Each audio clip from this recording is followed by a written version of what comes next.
S'il y a bien un gars qui roule sur tout YouTube, c'est MrBeast. C'est le visage de la plateforme. L'un des mecs les plus lisses, quasi aucun vrai drama sur lui. Mais je vais vous faire une confidence, je pense que d'ici 3 ans, MrBeast va chuter. Alors allez-y, peut-être que cette vidéo va très mal vieillir, mais sachez que je fais pas ça parce que je suis un hater de MrBeast. C'est juste que, comme d'habitude avec les vidéos de cette chaîne, je trouve que c'est une bonne excuse pour discuter ensemble et pour essayer de creuser un petit peu un sujet. Sur cette chaîne, on parle souvent d'argent et ça colle parfaitement avec le partenaire d'aujourd'hui, Deblock. Deblock, c'est une boîte française qui bosse sur leurs produits depuis 2 ans et qui est le futur de la gestion de vos finances. En gros, pour faire simple, c'est un compte courant, mais en mieux. Vous avez une carte bancaire que vous pouvez utiliser partout, tous vos paiements sont affichés en temps réel sur l'appli et les virements partent à vos potes en un seul clic. Personnellement, j'habite au Canada et leur fonctionnalité qui permet de payer à l'étranger sans frais, c'est le truc qui me manque parce que 2 € de frais de transaction pour payer un café, ça me pète un peu les balls. Il y a plein de fonctionnalités trop utiles, comme par exemple la possibilité de créer des cartes à usage unique, vous générez une carte pour un paiement et la carte disparaît ensuite. Ça évite les mauvaises surprises de cartes hackées ou de prélèvements non prévus par exemple. Mais là où Deblock se débarque vraiment, c'est en intégrant directement à l'application un portefeuille de crypto-monnaie. Alors là on parle pas de spéculation ou de trading, mais plutôt d'une façon différente de détenir vous-même votre argent. En gros, quand vous mettez votre argent à la banque, votre argent c'est pas réellement le vôtre. C'est celui de la banque et la banque a des dettes envers vous. Ce qui fait que par exemple ils vont placer votre argent sur des trucs un petit peu chelous, et de façon générale j'aime pas trop savoir que mon argent est pas vraiment mon argent. Alors qu'avec vos fonds sur un portefeuille crypto hyper sécurisé,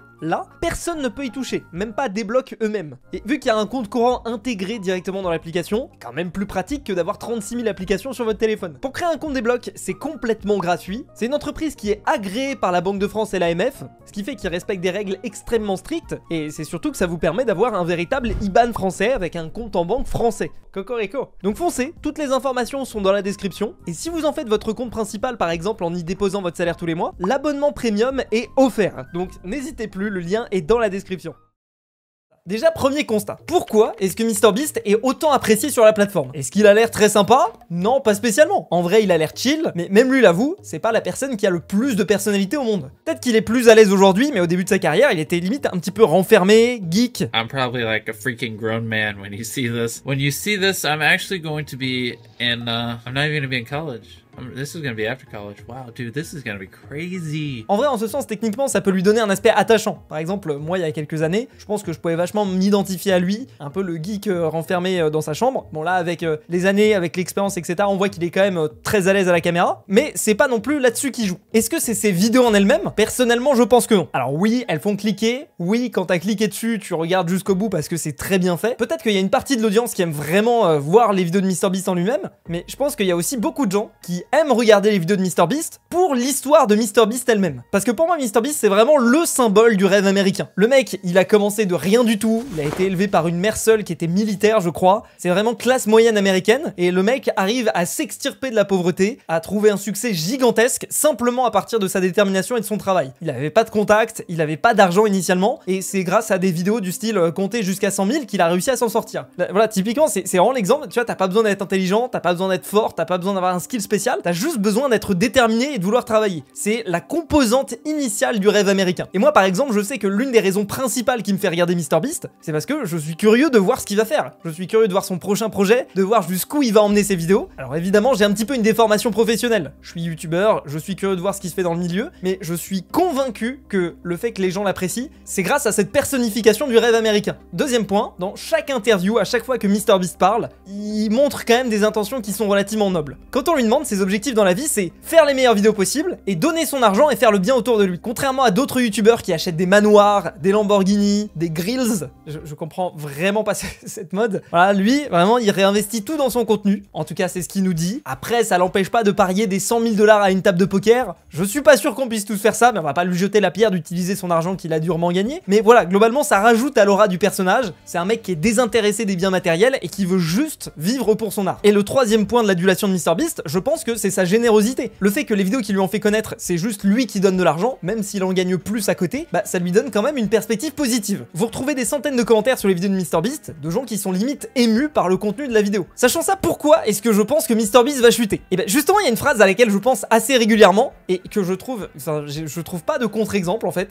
En même temps, techniquement, elle est construite de façon à ce qu'il n'y ait pas de contre-exemple. You either die as a hero, or live long enough to become the villain. En gros, c'est soit tu meurs en étant un héros, soit tu vis suffisamment longtemps pour devenir le méchant. Qu'est-ce que ça veut dire? En gros, ça veut dire que quand vous êtes une personnalité publique pendant suffisamment de temps, vous avez beau être adulé, avoir tout le public qui est derrière vous, il y a toujours un moment où il va se retourner contre vous. Vous allez devenir la mauvaise personne, où les gens vont revoir ce que vous faisiez dans le passé en disant « Putain, mais en fait, le mec, c'est un enculé depuis le début.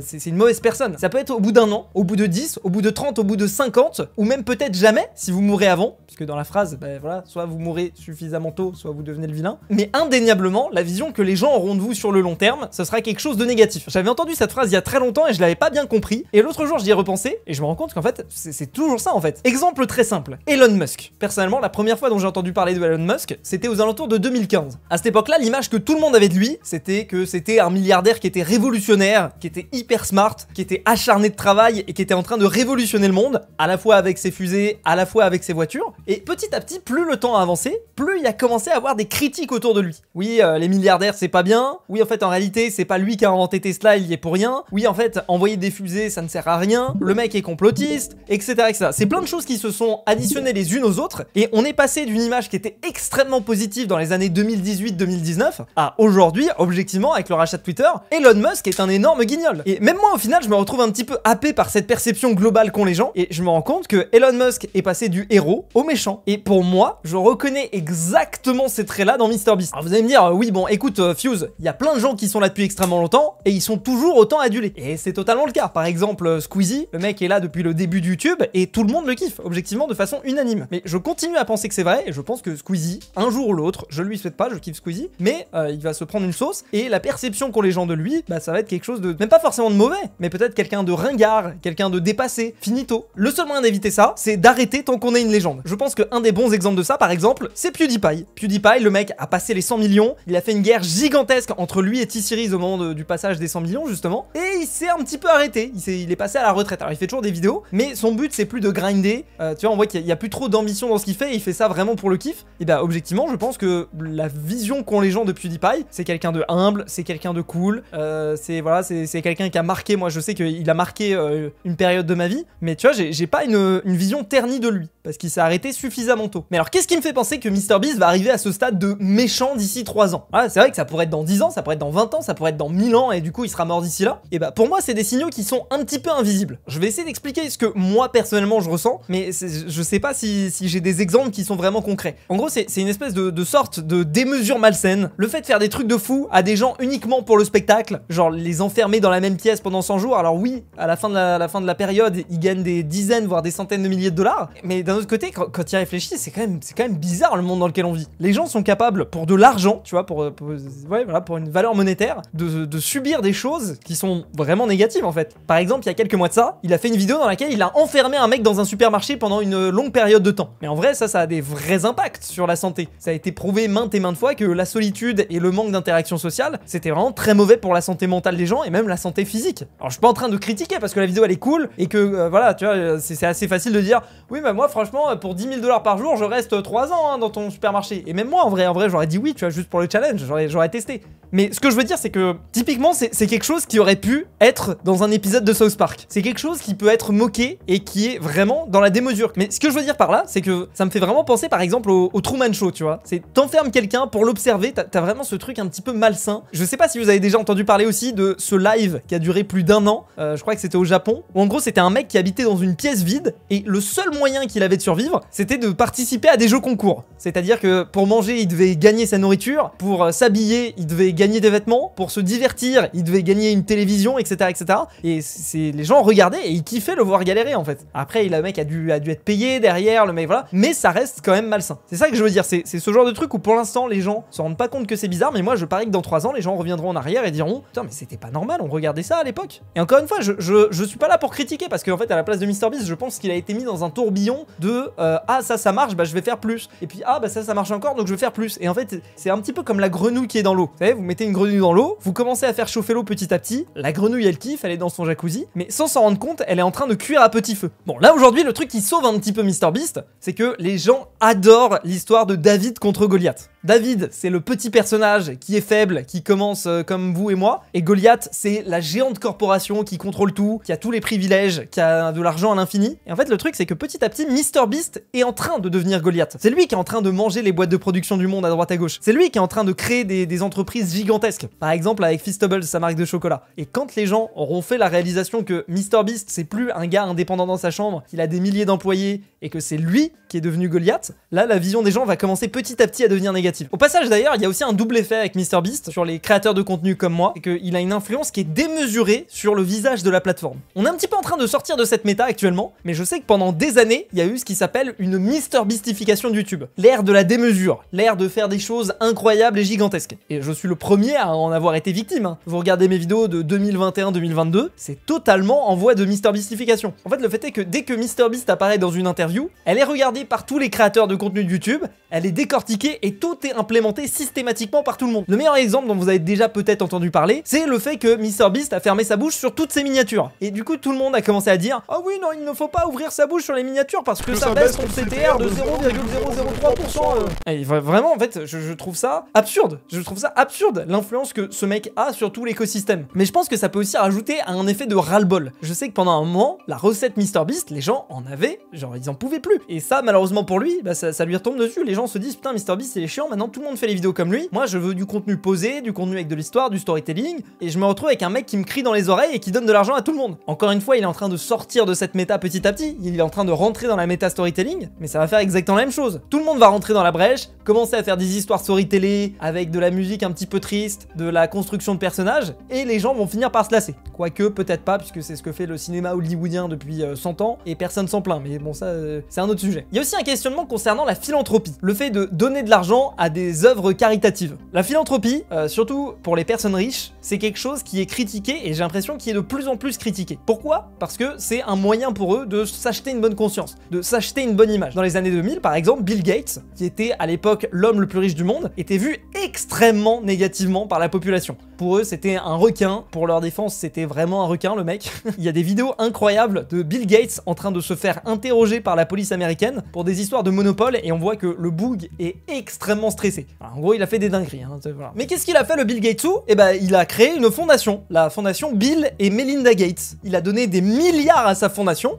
Et ça a très bien marché pendant des dizaines d'années. La vision que moi j'avais quand j'étais petit de Bill Gates, c'est que c'était un gars sympa, qu'il était même pas tant intéressé par l'argent que ça parce qu'il avait arrêté de travailler chez Microsoft et que maintenant il se concentrait sur ses œuvres caritatives. Œuvres caritatives qui en fait en réalité c'est très compliqué, mais en fait en réalité c'était un espèce de fonds dans lequel il investissait de l'argent et avec cet argent il l'envoyait vers différents... Bon, j'ai pas envie de rentrer dans ces trucs là parce que c'est compliqué, mais c'était pas si incroyable ce qu'il faisait. À côté de ça, il essaie aussi de redorer son image. Par exemple, ils ont sorti une série sur Bill Gates sur Netflix, où genre ah ouais c'est vraiment quelqu'un de bien, il est vraiment trop intelligent, il fait le bien dans le monde, etc. Évidemment, le fait de donner de l'argent, le fait de, je crois, il crée des toilettes en Afrique, quelque chose comme ça, c'est un acte positif. Mais d'un autre côté, c'est très critiqué parce que ça te fait regarder en dehors du vrai problème. Le vrai problème, c'est la place du capitalisme dans le monde. Bon, j'ai pas envie de rentrer dans oui, le capitalisme c'est mal, etc. Mais tu vois, c'est un vrai sujet. Et justement, c'est ces gens riches qui utilisent la philanthropie comme une excuse de dire non, regardez, il y a pas de problème. Moi, je fais des choses, moi j'aide le monde, et non, ok, je paye pas de taxes, mais regardez, je fais des choses à côté. C'est un véritable sujet. C'est un sujet qui est peu discuté, mais pour moi, c'est un sujet qui va l'être de plus en plus dans les années à venir. Et concernant YouTube, MrBeast va être le premier à se faire épingler. Je dis pas que c'est une bonne chose, parce que lui, individuellement, je pense qu'il veut faire le bien, il veut donner de l'argent pour des bonnes causes, mais encore une fois, c'est aussi un moyen de s'acheter une bonne conscience et de pas se poser la question de, je sais pas, la pollution qu'engendre ses vidéos, le fait que ça vienne appuyer sur un truc malsain de l'argent à tout prix, du matérialisme. Alors j'ai pas envie de faire une leçon parce que moi je suis pareil, je suis exactement pareil, mais je comprends les enjeux qu'il y a derrière et je pense que MrBeast va en faire les frais parce que c'est le plus gros sur YouTube. Concernant David et Goliath, il y a aussi quelque chose de très intéressant. Vous êtes d'accord que par exemple Coca-Cola, si je vous dis ok, pensez à l'entreprise Coca-Cola, vous n'allez pas avoir que des choses positives à dire. Vous allez dire bon ok, peut-être j'aime bien le Coca, mais c'est vrai que c'est pas très bon pour la santé, c'est vrai que pour l'environnement Coca ils font pas que des bonnes choses. Enfin voilà, il y a plein de stigmates qui arrivent avec le fait d'être une grosse multinationale comme Coca-Cola, de vendre du sucre aux gens qui peut être considéré comme du poison, ce genre de choses. Et aujourd'hui, si tu prends MrBeast, ça devient petit à petit un bras marketing pour son entreprise de chocolat. Et ça, les gens s'en rendent pas forcément compte aujourd'hui. Ils se disent ah c'est trop stylé, il a créé une marque de chocolat, elle marche bien. Tu vois, ça reste dans le truc de l'American Dream, du rêve américain. En fait, le truc que je trouve assez rigolo, c'est de se dire ok, c'est quoi le budget marketing des concurrents des entreprises de chocolat de MrBeast? MrBeast, il aime bien comparer son entreprise de chocolat à une autre grosse entreprise entreprise américaine qu'on n'a pas en France, qui s'appelle Hershey's. Hershey's, leur budget marketing l'année dernière, c'était 518 millions de dollars. MrBeast, le coût de production de ses vidéos l'année dernière, c'était 120 millions de dollars. Alors oui, ça reste toujours un petit peu moins. Mais en fait, les gens vont bientôt se rendre compte que c'est pas de l'artisanat qui fait MrBeast, c'est de l'industrialisation,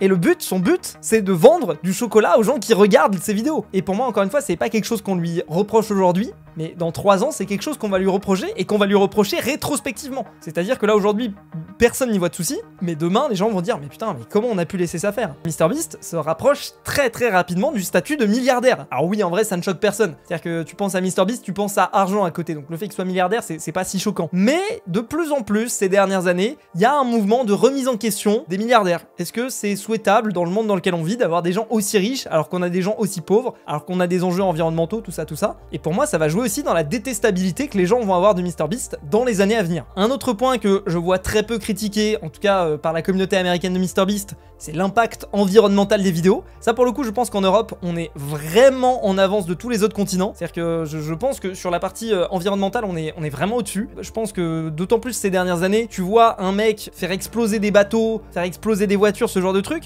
Aujourd'hui, moi, en tant que Français, en tant qu'Européen, ça me choque un petit peu. Il y a un petit truc que je me dis... Waouh, ah ouais, non, c'est pas top pour l'environnement tout ça, tu vois. Et en témoignent par exemple les commentaires que j'ai reçus à raison sur ma vidéo sur les AirTags, où je jette un AirTag dans la Seine pour voir où est-ce qu'il va atterrir. C'est quelque chose qui passe vraiment pas. Et pour une fois que c'est pas les Américains qui sont en avance de nous, pour moi c'est une mentalité qui va de toute façon dans le monde. Soit on va crever tous, soit on va avoir une conscience écologique collective. Et à ce moment-là, ce que fait MrBeast, ça ne passera plus du tout. Et du coup, il va devoir se réinventer et il sera critiqué pour ça aussi. Le dernier élément pour moi qui pourrait causer la perte de MrBeast, c'est que comme je vous l'ai dit, un des points vraiment principaux pour lesquels les gens s'intéressent à MrBeast, c'est parce qu'il fait toujours plus gros. Il va toujours au-delà de ce qu'il a fait précédemment. Ça, c'est parce que depuis plusieurs années, il est dans une phase de croissance gigantesque. Moi, je me souviens, 2018-2019, il faisait gagner 10 000 $ dans ses vidéos et tout le monde se disait « Waouh, mais putain, 10 000 $, mais c'est incroyable, c'est énorme !» Là, aujourd'hui, il se lève le matin, une vidéo, ça lui coûte 10 millions de $. Jusqu'où est-ce qu'il va s'arrêter? Et bah, justement, pour moi, c'est un problème. C'est un problème parce que s'il arrive à se retrouver dans une situation où les gens commencent un petit peu à se lasser de ses vidéos, que du coup il a un peu moins de moyens pour faire ses vidéos, bah du coup il pourra plus aller aussi loin. Du coup les gens vont encore plus se désintéresser de ses vidéos, ce qui va lui donner encore moins de moyens. C'est un peu un cercle vicieux. Voilà, il y a un concept qui est assez intéressant qui s'appelle le concept de flywheel. Je crois qu'il y a une vidéo de Marketing Mania qui est hyper intéressante sur ce sujet. J'essaie de penser à vous mettre le lien dans la description. Et bah pour moi, MrBeast c'est une flywheel. Plus il fait des vidéos folles, plus il a de budget pour les prochaines vidéos, et plus il a de budget pour les prochaines vidéos, plus il peut faire des vidéos folles, plus il a d'attention, plus il a d'argent. Vous comprenez un peu le délire. Qu'on lui dit, est-ce que t'as pas peur de tout réinvestir toutes tes vidéos? Est-ce que t'as pas peur qu'à un moment ça ne marche plus? Lui, son argument, c'est de dire, je réinvestis tout ce que je gagne dans mes vidéos, je passe chaque heure de la journée où je suis éveillé pour faire mes vidéos, c'est impossible que quelqu'un me dépasse, c'est impossible que quelqu'un fasse mieux que moi. I was offered $5 grand for a video, but this is when I was like 19. I was like, double it, and I'll walk outside and I'll give it to a homeless person. And they're like, no, you won't. And that's like, double it. And I was like pacing around my neighborhood for 3 hours convincing this guy, like on the phone, just double the money. I promise the video will go viral and I'll give it to a homeless person. I was like, $10,000 just looks better in a title. It'll get more views. I promise your app will do better. L'hypothèse cachée derrière ça, c'est de dire qu'une vidéo, c'est simplement du temps et de l'argent. C'est en partie vrai, mais la vérité, c'est que tu peux donner 1000 heures à un chimpanzé et 10 milliards de dollars, il te fera pas forcément une bonne vidéo. Une vidéo, c'est aussi de l'âme, c'est de la créativité, c'est plein de choses un petit peu immatérielles qu'on voit pas. Et là, aujourd'hui, MrBeast, jusque-là, vraiment, il est très très chaud, il a réussi à se réinventer, le gars est quand même très très smart, il sait bien s'entourer, mais la vérité, c'est que rien ne l'empêche de se péter la gueule. Rien ne l'empêche de mettre toutes les heures de sa journée dans une vidéo, des milliards de dollars, et que la vidéo bide. Ça me rappelle un petit peu la façon dont Hollywood fonctionnait avant Internet. Je sais plus où j'avais lu ça,